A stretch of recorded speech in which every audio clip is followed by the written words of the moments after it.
I'm Charlie Rymer, and this is the Charlie Rymer Golf Show, powered by PlayGolfMyrtleBeach.com.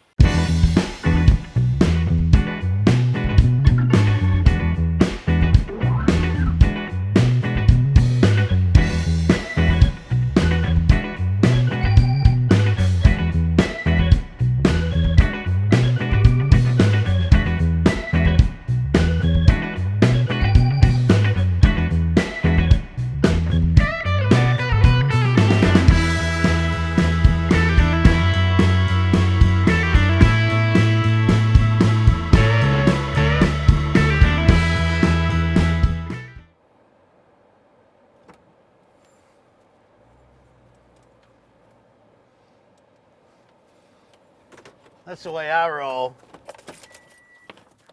So I'm here at TPC Myrtle Beach in Myrtle's Inlet, South Carolina at the Dustin Johnson Golf School. And today I'm gonna get a really cool fitting from Alan Terrell, DJ's longtime coach. Alan runs the golf school along with the Dustin Johnson Foundation. And if you didn't know, the Dustin Johnson Golf School, it just got named again by Golf Digest as being one of the top 24 golf schools in the country, and it's the top 3 in the Southeast. I love getting new clubs, especially really cool TaylorMade stuff. Come on.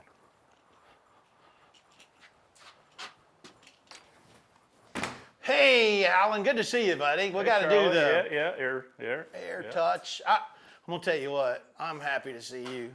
I'm 52, folks, and things ain't working like they used to, Alan. I need a little bit of help. Can you help me out? We can definitely help you out. We got you covered. So we already got some stuff set up for you. We're gonna go through our woods, get you some extra yardage if you need it. I don't know, you hit it pretty hard. But I need it. we're gonna get those wedges dialed in, so get some birdies and get some irons, so we can get some more greens in regulation. That's awesome. I got a little surprise for you. Not that I don't trust you, but I got on the line, calling in on FaceTime. I mean, it's a pretty big deal.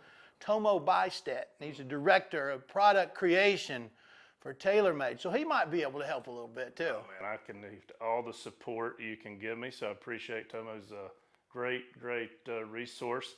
I've got a surprise. Tomo's awesome. This guy, you may have heard of him. DJ's gonna call in. No! He heard you were gonna come by today. He wanted to be on your show and help us with your fit. So he's gonna call in from his boat down in Florida today. The real Dustin Johnson, US Open champion, 20-time PGA Tour winner, long hitting, short talking. That's definitely him. Nothing bothers him. That's him. Let's go, come on. Let's do it. Charlie, wrong way, brother. We're gonna go down here. Come on. Go back. Down this way. This way. Come on, I'll get you ready. Just follow me.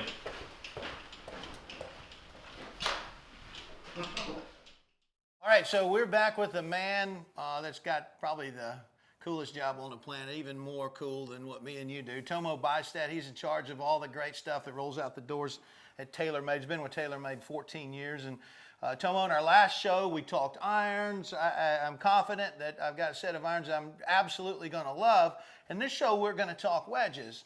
And you may or may not like this question, but I think you probably will. My impression is that TaylorMade at first was known for the drivers and the fairway metals. The irons fit in there, the rescues. And when I went out and played on tour, looked in bags, even TaylorMade staffers, there weren't a whole lot of wedges in bags for TaylorMade players. But you guys, these last few years, have absolutely busted it on your wedges. I see more and more in tour players and amateurs, especially good amateurs around the world. Have you consciously made an effort to pick up your wedge game over these past few years?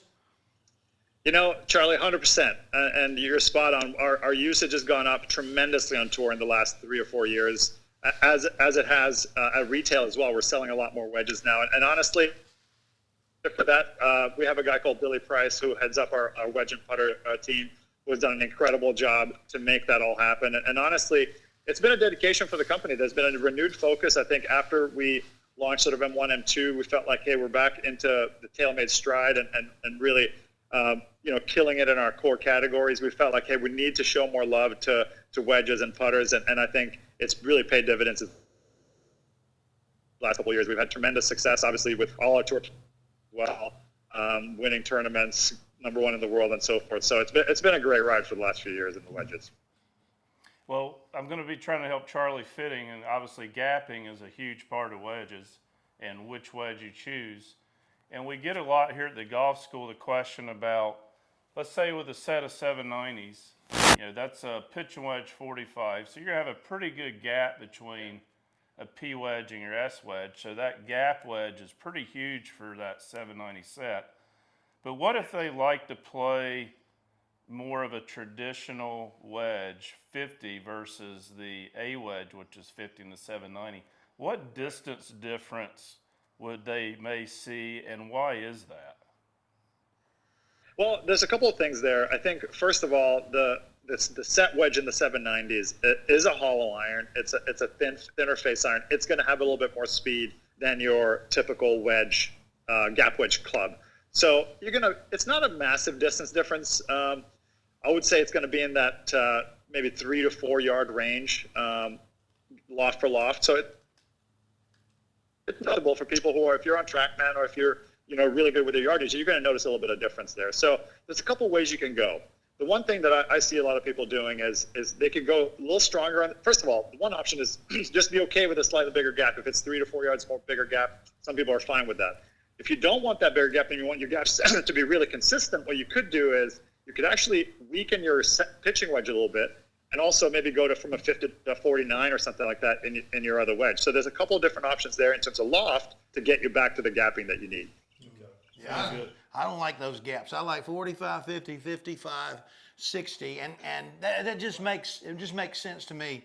And another thing that makes sense to me is I've gone to a little bit lighter shaft in my iron, something 110 grams. In my irons, if I'm hitting a 5 iron, a 7 iron, it feels really good.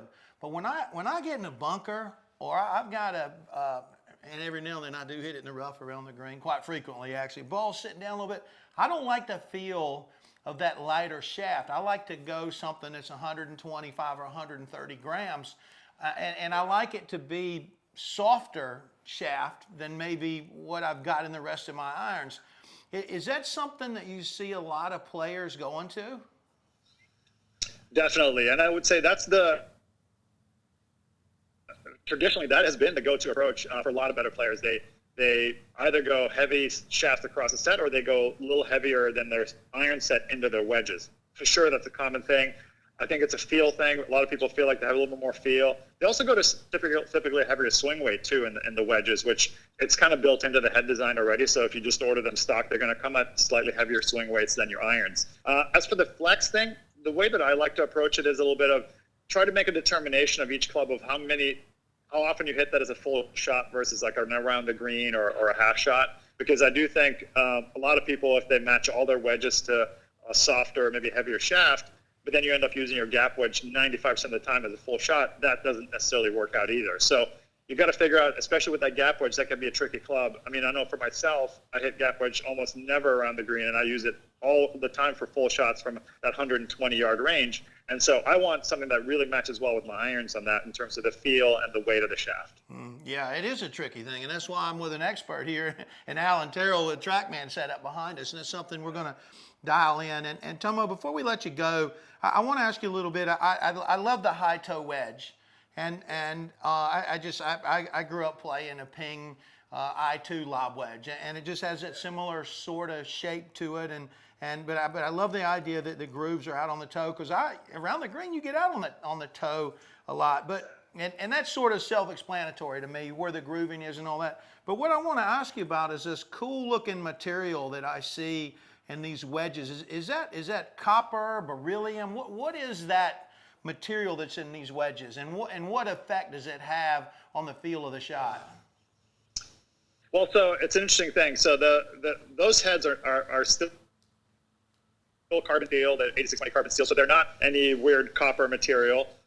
That copper finish you see on there is a finish. So we actually do a special plating on those that creates that beautiful look. And actually on top of the plating, we do put this sort of slightly darker finish that then gets worn off. And so it gives it that slightly, I don't know how to say this, but sort of an antique look to it. It really has a nice, rich finish. And I think a lot of people have said what you said. They just love how that looks. It looks rich, and it looks really nice in the bag too. So yeah, that's been popular for sure. Yeah, there's something about, I've tried to use unfinished wedges, and I know a lot of tour players do that, but a lot of golfers we're so anal that the unfinished, it looks different every day. It's like it changed overnight. I like the fact that this one isn't going to suddenly the next morning I'm not going to wake up and go, oh my God, what happened to my lob wedge? There's a monster living in my golf bag now.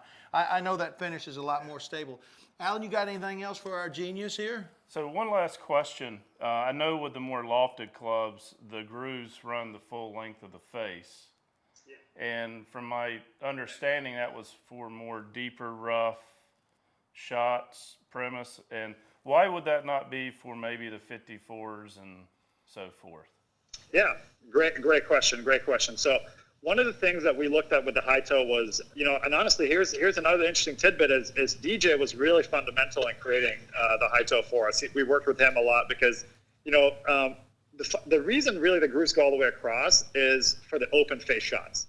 And you guys know this as golfers, when you get that shot around the green, whether it's out of the sand or the rough or just a flop shot of any kind, you're going to have that impact that ball center face because you're going to be scarily close to the hosel at that point, right? So you're going to want to kind of miss on the side of the toe side, and as the ball slides up the face, it's actually going to come across where the score lines typically end and into the toe, and then you're losing spin. So we wanted to bring those score lines all the way across, again, in those higher lofts, the 56, 58, and the 60.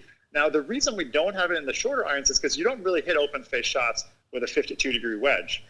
Again, it's more of a straight face shot. You hit more full shots with it, or you chip around the green, which again, straight face to the ball.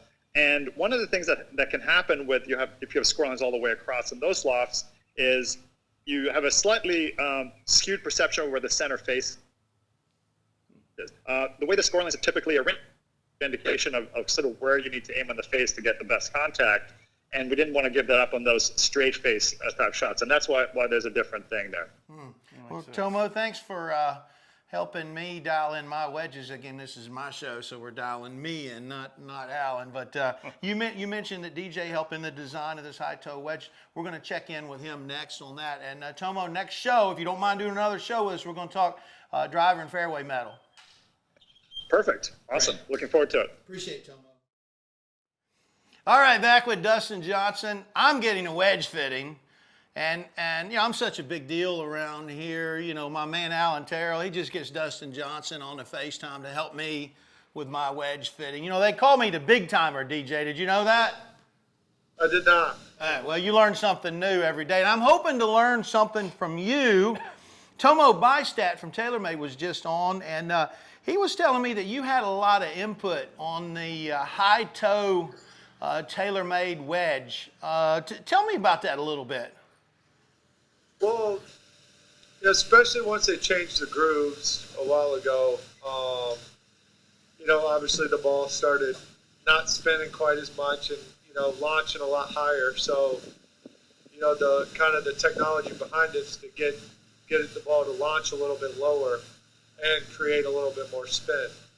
And, for me, because I always grew up, you played wedges played them low, kind of with a lot of spin, and it's a little easier to control.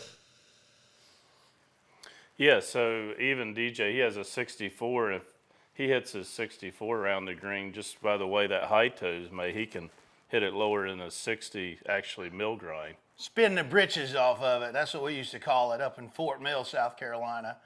Yeah, I love this high toe. I think this is going to end up in my bag. I like the shape of it.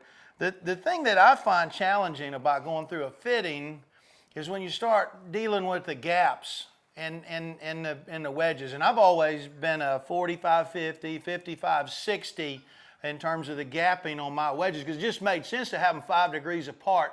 What kind of gapping do you normally play with in your wedges? Well, so forever I played 48, it's just pitch and wedge, 54, 60, and then I added in the 64, and then I'll kind of, right now I've got 48, 52, 56, 60, but I still will carry a 54 and a 64 with me depending on the golf course. You know, like a shorter course where I'll hit a lot of wedges, I'll go with, you know, 52, 56, 60. And then a course where I might not need as many wedges or like, you know, that kind of number where I, you know, feel like a 52 and 56 will help me, I'll put in the 64. Like a longer, harder golf course. Yeah. Where I feel like I'll use it like the 64 around the greens a lot, I'll put it in. But I've got numbers for all the clubs, so, you know, it's not really a big deal to switch them in and out because I know how far they go, so it really won't make a difference which wedge setup I have in. We're in a teaching bay here at your school. We got all the bells and whistles, TrackMan behind us. And Alan, I know you guys have utilized TrackMan a lot. In particular, a few years ago when he really got going, when he got to number one in the world the first time, that wedge game is what really, I think, propelled him there. And this technology really helped. How did you guys use that to really dial in that wedge game? Yeah, that was all DJ. You know, coming up with a system of how far he swings his arms back equals this distance, and you know, he did that through his wedges and came up with his own system. And you know, he warms up with TrackMan. He uses it probably every day. He practices it, not club numbers, but just more distance control. When I'm on tour, yeah, I use it every day to warm up, to practice. You know, if I'm hitting balls, I've got it behind me, and you know, I feel like no matter how I'm swinging the golf club, I can always control and hit good wedge shots. You know, because it's a shorter swing. You're not really, you know, using a lot of body, so it's pretty easy to control. And so I feel like as long as I'm hitting my numbers with my wedges too, it helps with my full swing. So it's something that I've just been doing for a long time, and it's really helped me improve my game. You mentioned that you have the 64 in there from time to time.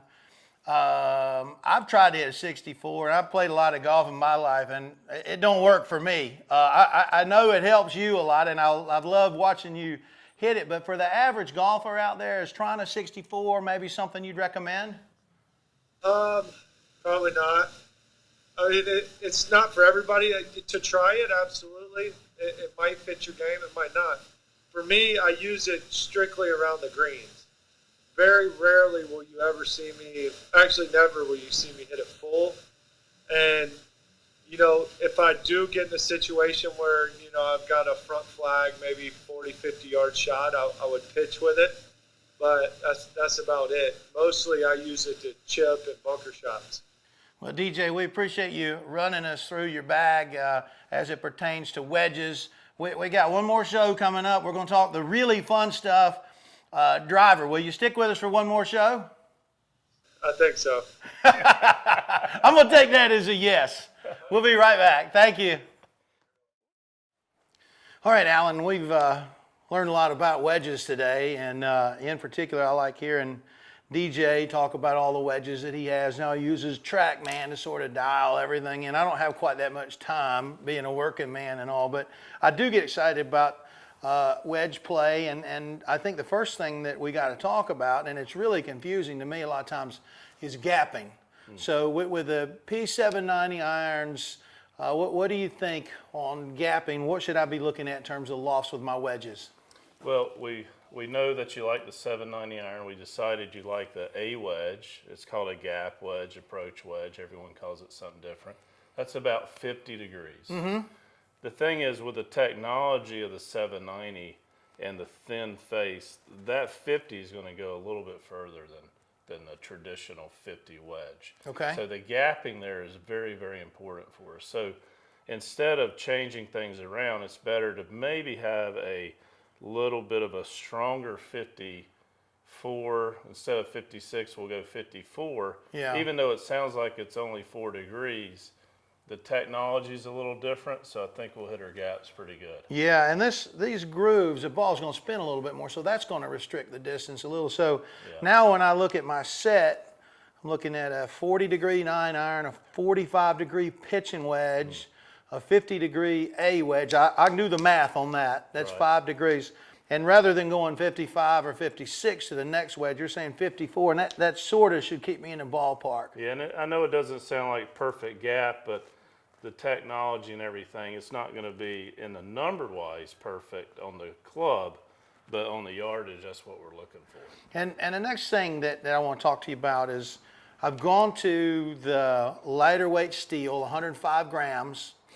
I'm not going to be comfortable, and Tomo talked about this a little bit too. I'm not going to be comfortable with a 105 gram shaft and this 60-degree wedge when I've got to hit a short bunker shot or a field shot around the green. It just feels too light to me. Is there an option where I can go up and weight in that steel shaft, Yeah, just in these sure. wedges? The good thing is the way the wedges are designed with TaylorMade, they already are going to be a little heavier head. And of course, we'd like to probably put you in like a 120, 115, 120 gram shaft to give you that little weight in the bunker, in the rough. You want to have a feeling of some mass going through there. So yeah, we definitely would weight you up a little bit more. Okay, and then finally, and I want to hit a couple. I want to see how far these go, and I want to see how they feel too. The last thing I want to talk about is bounce. Boy, there's a lot of options in bounce, and it's confusing to people. I feel like I'm pretty fortunate because I've played the same bounce my whole life. What are your thoughts on bounce and the decisions that people should make when they go through a fitting? You know, bounce to me is kind of like training wheels. It's there if you need it. Yeah. You know, if your technique needs it, if you expose the leading edge more, you may want to get a little bit more bounce. If your technique's pretty good and you deliver that club pretty level coming through, you can be, you know, pretty medium, like 10. You know, Yeah. 10, you're here in the Southeast, you know, we're playing somewhat soft conditions. It's not very firm. You want a little bit of a bounce to help you in those little bit of a soft, dormant Bermuda lies that we have, you know, about 3 months a year. Yeah. Well, the other thing people don't realize, touring professionals, they fly literally halfway around the world, jump out of an airplane, and they're playing different types of golf courses from one week to the next. So bounce is something that's really important. If you just play one or a couple of golf courses and you play them regionally, make a decision and stick with it. But Yeah. I still get on the road some, so I sort of gravitate towards bounces that are in the middle, Yeah. just so I have wedges. I'm not like DJ. I can't switch out every week, but I want to have something that if I go and it's a little bit softer, I'll be okay. If it's a little bit firmer, I'll be okay. So for that reason, I've gone with the, you call this the ATV grind That is. on Yeah. on the high toe. And then immediately when I saw this in the 54, I said, that's me. What grind would that be? That's a standard bounce grind there. Standard. Just like me, a Traditional standard. standard guy. Can I hit a couple of these? Absolutely. Let's get some yardages. You got it. What club would you want to start with? A 54? Yeah, I'm going to hit a 54. I just want to get an idea of how far they're flying.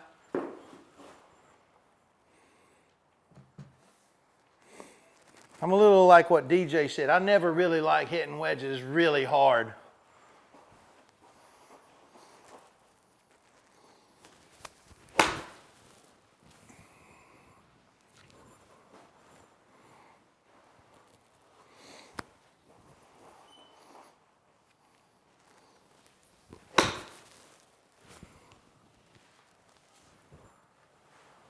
That's a nice flight, good little shape. That's pretty solid.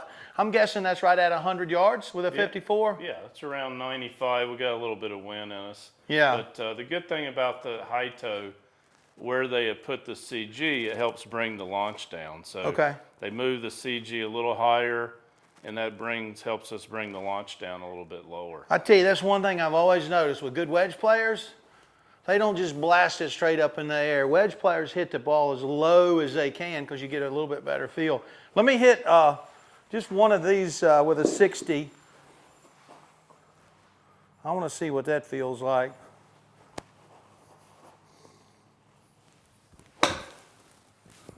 See, I don't ever want to hit that. That's got to be about 70 yards. Yeah, that one is spinning. But I don't ever want to feel like I'm hitting my lob wedge. I don't ever want to feel, 80 yards max is all I want to do. Yeah, nice shape. Nice feel. Alan, I think we got a winner in those P790 irons, pitching wedge and the A wedge. A wedge is 50 degrees, 54 in this high toe, 60 in the high toe, a little heavier shaft. I'm ready to get out on the golf course. Yeah, you're ready. Appreciate it, buddy. You got it. Thank you. Thanks for joining us. I'm Charlie Rymer. We'll see you next time on the Charlie Rymer Golf Show, powered by PlayGolfMyrtleBeach.com.